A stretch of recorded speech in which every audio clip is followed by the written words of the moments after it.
Musulmonlar nega orqada qola boshladi?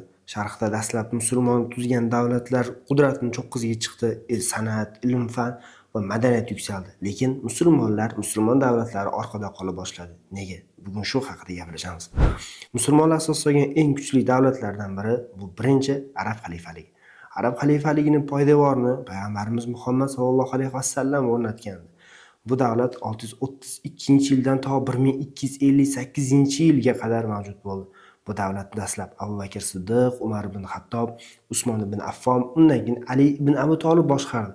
Ularning davri 4 ta xalifa yoki xalifa roshlar nomida tarixda qoldi. Ular 632-yildan 661-yilgacha davlatni boshqargandi. 661-yil kelganda Ali ibn Abi Tolibdan keyin Hasan roziyallohu anhu davlat tepasiga kelish kerak edi. Lekin Hasan roziyallohu anhu davlatni boshqarishni voz kechdi va o'shandan keyin hokimiyat tepasiga Muaviya bir keldi. Muaviya 661-yilda hokimiyat kelgan bo'lsa, 680-yilgacha davlatni boshqardi va undan keyin faqatgina Banu Umayya qabilasi hokimiyatga keladigan bo'ldi. Ular 661-yildan to 750-yilga qadar davlatni boshqarishdi. Ummaviylar davriga kelganda sulolalar, ya'ni bitta sulola faqatgina ummaviylardan hokimiyat tepasiga kelish boshlandi. Endi oddiy xalq davlat boshqaruvidagi ishlarni nazorat qilishi yiroqlashdi va ummaviylarga qarshi bo'lgan muxolif insonlar ummaviy boshqaruvidagi xalifalar tomonidan qattiq ta'qiblarga uchradi. Davlatni parokanda bo'lish sabablaridan birinchi va asosiylaridan biri shulardan iborat edi. 750-yil kelganda ummaviylar hokimiyat tepasidan ketdi va hokimiyat tepasiga Abbosiylar keldi. Abbosiylar 750-yildan to 1258-yilgacha mamlakatni boshqardi.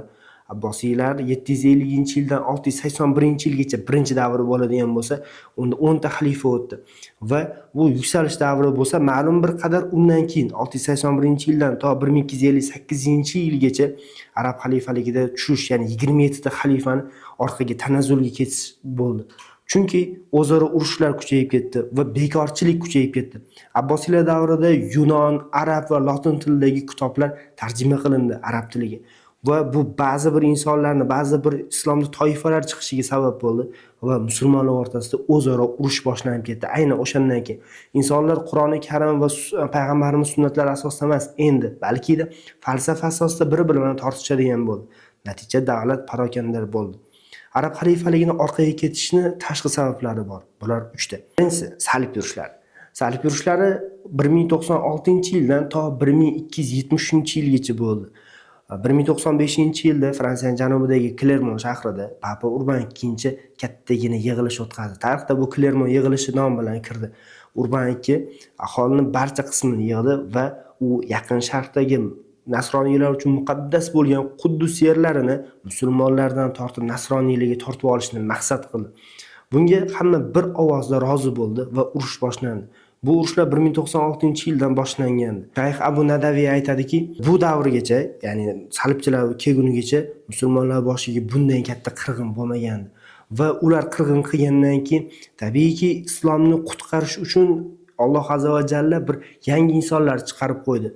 Nasroniylar asosiy maqsadi ular dastlab Quddusni egallash, Quddusda nasroniylar o'zlari uchun muqaddas bo'lgan hududlarni o'ziniki qilib olish, bu birinchi maqsad bo'lsa, undan keyin Shom yerlariga borish, undan keyin payg'ambar sollallohu alayhi vasallam o'sha muqaddas shahri Madinaga borish va Madinaga borib asta-sekinlik bilan musulmonlarni qirish edi va ularning keyingi maqsadi islomni butunlay yo'qotishni harakatini boshlagandi. Lekin dindagi yangilovchilar va islomni himoya qiluvchilar tufayli bularning maqsadiga yetmadi. Ulardan davlatni himoya qilgan dastlabki inson bu Imomiddin Zangi edi. Imomiddin Otabek Zangi dastlab nasroniylar bilan urushdi va u ma'lum bir qadar g'alaba qozondi. Undan keyin ishlarini uning vorisi Nuriddin Zangi davom ettirdi. Undan keyingi ishlar Yusuf ibn Ayyubga o'tdi. Undan keyingi ishlarni esa o'sha mashhur Salohiddin Ayyubiy o'z qo'liga oldi. Salohiddin Ayyubiy Nildan to Furotgacha bo'lgan davlatga tuzdi va nasroniylarga qarshi harakatni boshladi. U 1187-yilda Quddusni nasroniylardan tortib oldi. 3-salib urushlari bo'ldi 1189-yildan to 1192-yilgacha va 1192-yilning 2-sentyabrida nasroniylar va musulmonlar o'rtasida shartnoma imzolandi va ma'lum bir hududlargina nasroniylarda qoldi, lekin kattagina qismi musulmonlar o'ziniki qoldi. nasroniylari ya'ni Yaqin Sharqqa va musulmon yurtlariga qilgan bosqin juda katta vahshatga olib keldi. O'sha davr tarixchilari yozib qoldiradiki, nasroniylar o'sha xalifa Umar masjidiga boradigan yo'lda insonlar shunday o'ldirdi. İnsonlarni jasadlari va ularning qonlari otlarning uzangisigacha yetardi degandi. Ular hech kimni ayashmadi, hattoki chaqaloqlarni ham. Chaqaloqlarni endigina tug'ilgan yoshgina chaqaloqlarni oyoqlaridan ushlab devorlarga urib mayda-mayda qilib tashlashdi. Faqatgina bunday vahshat nasroniylar qo'ldan kelardi. Undan tashqari ularning asosiy maqsadi musulmonlarni tugatish edi. Musulmonlarni deyarli butunlay qirib tashlash edi. Ular bu ishni harakatiga tushdi. Ular namoz o'qiyotgan 10 minglab insonlarni Quddusdagi masjidda yoqib tashlashdi. Yahudiylarga ham qirg'inlar bo'ldi. Yahudiylarning ibodatxonasi sinagoga deb ataladi. Ular sinagogalarga borishdi va yahudiylarni ham yoqishdi. Musulmonlarning orqaga qolishining ikkinchi sabablaridan biri bu mo'g'ullarning bosqini. Mo'g'ullar 13-asrda musulmon yurtlariga bostirib kirdi. Odam alayhissalom paydo bo'lgandan to 13-asrgacha insonlar bunday vahshatni ko'rmagandi. Ular nasroniylarda ham o'tib tushgandi. Mo'g'ullar sharqdagi musulmonlar asoslagan eng kuchli davlatlardan bo'lgan Xorazmshohlar davlatini egalladi. Atigi 2 yilda. Undan keyin ular o'sha davrdagi eng kuchli davlat Arab xalifaligiga qarshi yurish boshladi. Ular 1258-yilda Arab xalifaligining poytaxti Bag'dodni egallashdi va Bag'dodni kunini ko'kka sovurishdi. Ibn Kasir aytadi: "Qaniydi men bundan oldin tug'ilganimda yoki bu voqealarni ko'rmasdan o'lganim yaxshi edi. Men o'sha davr voqealarini yozishga kuchim yetmaydi, lekin atrofimdagi insonlar menga bu voqealarni yozishga ko'ndirdi va men bu voqealarni yozdim", deydi Ibn Kasir. Ibn Kasir ma'lumotlariga ko'ra, Mo'g'ullar Eron hukmdori, keyinchalik Eronda davlat tutgan Xulaku Bag'dodga bostirib kirdi 1258-yilda va Bag'dodni qariyb 40 kun taradi. 40 kunlik janglar natijasida insonlarni o'ldirdi. İnsonlarni o'ligi hattoki tomlargacha chiqqandi. Yomg'ir yog'di, yomg'ir natijasida odamlar chiriy boshladi va o'shandan keyin arab diyorlarida kuchli vabo tarqalgandi deb yozib qoldiradi Ibn Kasir. Ibn Kasir yana ma'lumotlariga ko'ra, Mo'g'ullar Bag'dodga bostirib kirganda, undan tashqari ular Buxoro, Samarqand, Urganchda ham ya'ni Bag'dodgacha kelgungacha bo'lgan hududlarda ham bunday vahshiyliklarni qilgandi. Ular homilador ayollarning qornini yorishdi, homilasini bir chetga, o'sha homilador ayolning bolasidan ayrilgan jasadini bir chetga tashlashdi. Endigina hali tug'ilishga ulgurmagan bolachani maydalab tashlashdi. Buxorodagi kutubxonalarni ular daryolarga oqizib yuborishdi. Kitoblar saqlanadigan sandiqlarda otlar uchun yemlar berishdi. Mo'g'ullar nega bunday qildi? Chunki ular ilmni qadriga yetmagandi. Ilmni qadriga yetmagan insonlar bu kitob nimaligi, kitobning mehriga, ya'ni ularni shukuhini qaydan biladi? Shu kuylarga solishdi. Insonlar shu davrda shu darajaga borgandiki, qo'rqoq bo'lib qolgan. Mo'g'ul askari kelib, "Men seni o'ldiraman, hozir uyimdan qilichimni olib kelaman", shungacha shu yerda turib-tursa, insonlar o'sha davrda turgan. Nega? Chunki insonlar 13-asrda Qur'oni Karim va Payg'ambar sollallohu alayhi vasallam sunnatlaridan yiroqlashdi. Natija Mo'g'ullar balosini insoniyat boshiga solindi.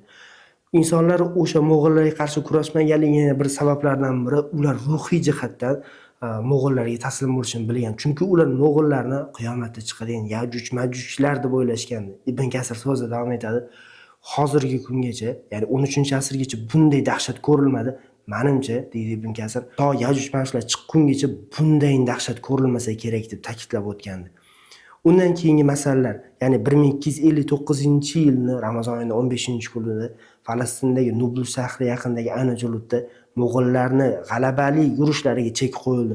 Ularni yengilmaydi degan o'sha ertaklarga chek qo'ygan odam bu Sayfiddin Quddus. Sayfiddin Quddus Mo'g'ullarni yutdi va o'shandan keyin u ma'lum bir miqdorda musulmonlarni yo'q bo'lib ketishdan saqlab qolgandi. 3-yomon ta'sir qilgan sabab bu mustamlakachilik. 18 va 19-asrda kuchli davlatlar Fransiya, Rossiya va Buyuk Britaniya tomonidan mustamlakachilik siyosati olib borildi. Musulmonlar orqada qoldi. Musulmon yurtlariga o'sha kuchli mustamlakachi davlatlar bostirib kirdi. Xususan 18-asrning oxiriga kelganda 1798-yilda Fransiya imperiyasining asoschisi hisoblangan Napoleon Bonapart Misrga bostirib kirdi va Misrda u o'sha davrdagi tarixiy obidalarni o'rganish bahonasi bilan olimlarni yubordi. Lekin asosiy maqsad u yerdagi tarixiy obidalarni o'rganish emas, balki Misrda joylashgan o'sha tarixiy obidalar va qimmatbaho buyumlarni hammasini Parijga olib ketishdi. Ya'ni asosiy masala shunda bo'ldiki, u musulmonlar madaniyatdan orqada, biz ularni madaniyatini yuksaltiramiz deb Fransiyadan va o'zini mustamlakasidagi bir qator hududlardan fohishalarni olib keldi va Misr hududlarida o'sha davrda fohishabozlik kuchayib ketdi. Natijada insonlar asta-sekinlik bilan dindan yiroqlasha boshlandi. Asosiy ichki sabablar va asosiy 3 ta sabab, ya'ni nasroniylar hujumi, salb yurishlari, mo'g'ullar bosqini va mustamlakachilik siyosati tufayli musulmonlar ma'lum bir qadar orqada qoldi. Musulmonlarda eng kuchli, ya'ni musulmonlarning qo'lida bo'lgan davlatlar, dastlab arab xalifaligi bo'lsa, u 632-yildan 1258-yilgacha, 1258-yildan esa hokimiyat tepasiga mamluklar keldi. Mamluklar hukmronligi 1517-yilgacha davom etdi.